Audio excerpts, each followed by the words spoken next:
Welcome, everybody. Welcome to the season 2 of Pipeline Pioneers, where our goal, if you guys remember from last year, our goal is to help the community figure out how to generate a pipeline that ultimately closes to revenue, to business.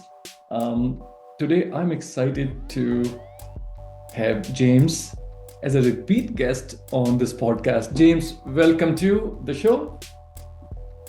Thanks so much for having me. I'm so happy to be a repeat guest back here. I really appreciate what you've been able to give back to the community, and super thankful to talk about this. As I was preparing, I was thinking, wow, what has changed since the last time we talked? And the answer is a lot. Yeah, a lot has changed. A lot has changed, and we'll talk more about it, right? As when I started this podcast, the idea was to learn from experts, from the practitioners, from people who have been down this road or are in the trenches, so that we can help the community with the lens of pipeline, right? So, James, as you know, I talked to over 100 guests on this podcast last year, and towards the end of it, it became very clear that people did not know ICP well, right? They were starting all these pipeline generation efforts, spending money on the different channels, and I even gave them 100 pennies to put it across different channels, but they did not appreciate the value of defining and refining the ICP. So let's start with that. Like, what Yeah. is your ICP at TestBox, and how did you go about finding the ICP or refining the ICP? Yeah. And what data points did you put around it? So share your wisdom. Yeah, it's such a wonderful question, right? And let's take a little bit of a step back. Last time I was on this podcast, I was still head of go-to-market. I was still new within TestBox, and we were just a couple months post-pivot. And we were really trying to figure out who we were and who we weren't. What advice I was given by a couple of very successful VCs was find a couple of really good fit customers and go find lookalike customers and go knock down those segments. And so if I fast forward to the last time, what we did is we really refined and defined and redefined our ICP. So for example, we've had a lot of success in the revenue intelligence category because we are a synthetic data automation company. So when you have a product that's relying on Salesforce data, Zoom calls, phone calls, emails, texts, you need real data to be able to tell a cohesive story in your product. And so we were able to grab some big enterprise logos in a couple of different spaces. And what we decided to do is say, okay, why is this customer a fit? Why are we doing well in this space? And we look to see is one, data is very complex. You need to have real data or synthetic data inside of these products. Two, we saw that at a company, certain company maturation, they were putting too many heads, too much headcount solving this problem, and they needed to repurpose their headcounts. And additionally, we saw that the competition was heating up, right? A lot of these spaces, right? Companies are starting to go wider on a platform play. And so what we were seeing was that there were very tight marginal differences between these companies. We like to say that, software is turned into the Olympics, right? Everything's won on an Olympic level margin. And so we saw that TestBox became a competitive differentiator for some of the companies in the space. And so we went to some of these companies that we had relationships with and said, hey, look what we're doing at this company. We should talk because we found that it's a competitive advantage. And so we actually went down this lookalike route and went vertical by vertical on a couple of different places. And we found that, revenue intelligence, CDP, even financial services, even some cyber companies, we found a lot of success in these types of companies. And we became domain experts because we knew how to solve the problem. And we had to walk a very delicate line of, not breaking trust of our current customers of what we're doing or what they're doing, but how we solve the problem. And because of that, that allowed us to have a streamlined go-to-market approach that has allowed us to grow 8x in this last 14 months. That is great, man. Congratulations for all your success. And that's the power of defining your ICP, knowing where to put all your investments, right? Your win rates go up, and your clients come to appreciate you because you're defining not only your sales motion in the go-to-market motion, but your product for that ICP. So that's great. So since last time you were here, a lot has changed in the world of AI. Let's talk about AI. What are you Yeah. using in AI? What are you seeing out there? What's fluff? What's substance? And what part of the pipeline do you think AI is impacting or Yeah. has the potential to impact the most? Yeah, it is really interesting. The growth and explosion of AI companies, and I think where we're starting to see a lot of usage on our side are account research, question and answer. Right, I almost now rather go to a co-pilot or then go to one of my colleagues. I get my answer a lot quicker. We're trying to use AI in terms of scoring. We also use things like Fathom for our call recordings, and it out has something called Ask AI in it. And so my colleagues, instead of me going to ask them questions, I'll go and look at the transcript and ask the AI what happened in that meeting and get the recap. And so, I think that like we've found some good efficiencies in there, but I think like many, there's still a lot of AI companies that a lot of fluff right now and not as much substance. And I think a lot of the value props feels very compelling. But in my opinion, anything that is going to be taking away from my repetitive work and making me more efficient is what I'm continuing to lean in on. Because for me, as CRXO is my new title, I'm still out there talking to customers. I probably generate more pipeline than anyone in our entire business. Mhm. I'm out at conferences. I'm also building marketing plans. I'm talking to customers. So I'm doing a lot, and I need to make sure that everything that I'm doing is a good investment of my time. Now, what's really interesting about the AI aspect, and I'm very curious on how other folks will answer this. AI will allow me to do more, but is it hurting personalization? And I think that's what I'm seeing right now is I'm hearing and even testing companies or softwares that are allowing me to, get broader in my outreach on my message, but it really kind of lacks substance. And I think what we're seeing right now is AI can go wrong in personalization. It takes the wrong things and personalizes it, and you almost can see right through it. So we tend to not use AI in the pipe generation right now. We Yep. are using AI in lead scoring right now internally. We've created some of our own systems to be able to create scoring mechanisms because I still think the human touch and the human outreach is going to be the ultimate winner. And in an age and a world where AI is more and more abundant, the human connection is more important than ever. And I think some people are losing sight of that.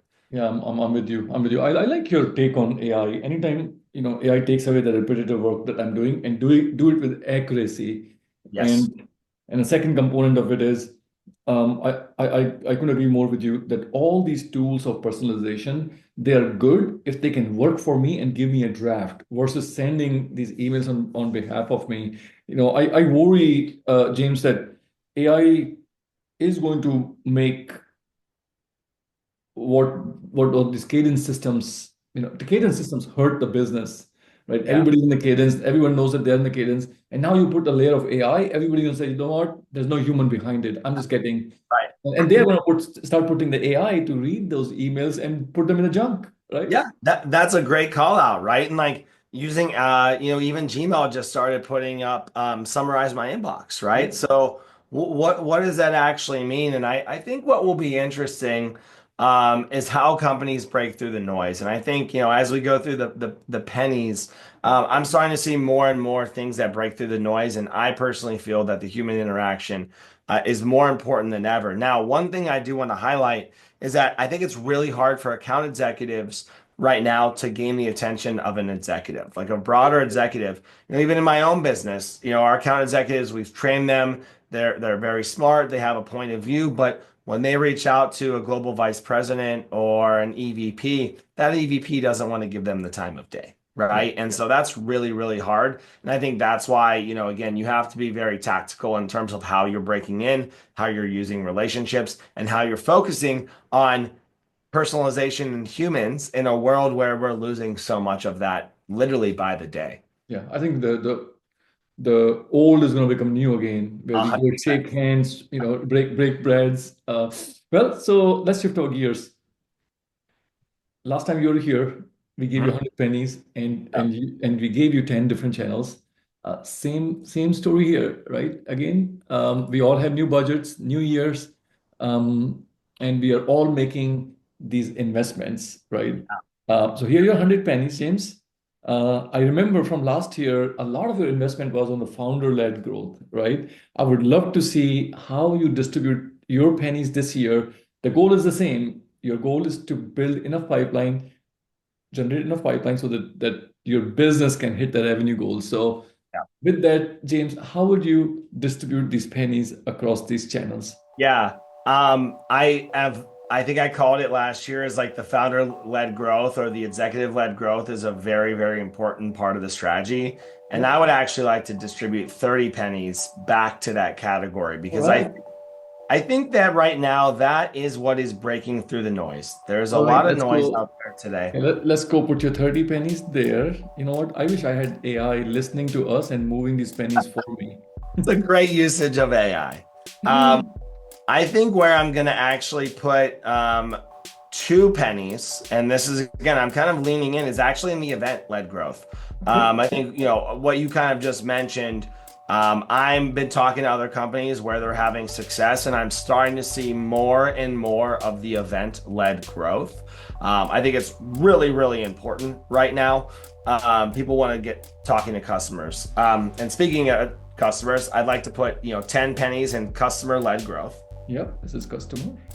I'll put 10 pennies in the partnership led growth. Uh-huh. Partnership-led growth. And then I actually want to put 1 penny in the sales led growth. Okay. And Yeah, then I'm gonna put 2 pennies in the social led group. two And on the that is, I think, an interesting trend right now. Just to call this out, have been posting about, aligned go-to-market structures and org structures for quite some time now. I just did 2 posts about agent force and consolidated role functions. Mhm. We've done 1.4 million impressions on those two posts alone. It's Wow. it's Tell driven. me more. Tell me more. Like, what were the posts and how were you able to get, like, that's a lot of impressions that you were able to get Yes, through social post. it is. So the first part of the post was I found out that a bunch of Agent Force account executives are former solutions engineers. That's because people worked on my team, they worked in my department, I was alongside of them, and so I saw them all announcing their jobs. And so I was like, wow, this is interesting. So I reached out, did some research. My team keeps joking with me that I broke the story of what at Salesforce did, and I wrote a post about my observation. Mhm. It did 550,000 impressions in a week of like, wow, like this is really interesting. And I had a lot of insight. And Yeah. so I just came out with a post in the last couple of days highlighting that, but also taking it a step deeper that, traditional orgs have been like AE sell, CS retains, customer engine or solutions engineering, scrambles. And we've had these silo org functions. And so I talked about what I think the next wave of go-to-market is breaking down the silos in go-to-market and having more accountability, full life cycle, and talking about, putting the customer first, which is what I think SaaS companies have forgotten what to do. And actually, it's so interesting that has driven so much traffic to my website. It's driven demo requests. It's driven followers. I've got more executives in my inbox asking me for content or asking me questions than ever before on 2 posts. Incredible. So, very, very, we've put a lot of time and effort to making sure that we're delivering value to the community. Much like you, we have similar mindsets, Yeah. right? It wasn't really about TestBox, it was about something that we believe in. And that has actually really changed where I would have put my pennies in for social because I realized, I would have put maybe 1 in there, but I'm at least putting 2 in now because we're seeing that hit and the impact on my business was just absolutely incredible. That's So incredible. that's yeah, and it also ties into the founder. I'm obviously not the founder, but I'm an executive in the business. So Yeah, yeah, very close to being founder here, right? yeah, Very, yeah. very close. The first C-level person. So this is great. So now let's take a look. How does your investment stack up against? So this is how the community, we average the investment from the community last year, and then we are going to overlay your Wow. investments here, right? When you look at this graph here, where obviously the founder-led growth is off the charts. No surprise to you, but what stands out? Yeah, I'm actually still surprised how much is in the marketing led and everything that I've talked about, paid social, is very expensive with a very light return. There seems to be a lot of safety in that type of approach. So I think that's the one that matters to me. I think community-led is surprising to me. As someone who built, founded, sold a community business, I think they've become very saturated because the market shifted and changed. And so a lot of them, not all of them, are very revenue based now and very sponsorship based. And so it's actually changed the user experience. And so, in my opinion, pricing maybe hasn't changed as much, but the bang for the buck might not always be there. So I'm obviously a little biased based off what we're doing in our business, and based off my own experience. But yeah, this is a super interesting chart to see how different I am, per usual, I guess. Awesome. James, thank you so much for sharing your insights. I'm sure our community is going to appreciate and take some of the nuggets, especially social. People are going to double down. And social is all about just not about asking for business. Social is Right. about providing the value to the community, and the value just comes back many folds over if you're being Yes. genuine. Wonderful. Yeah, I agree with you. Thanks again so much for having me. I really appreciate the opportunity to share. No, my pleasure. Thanks, man.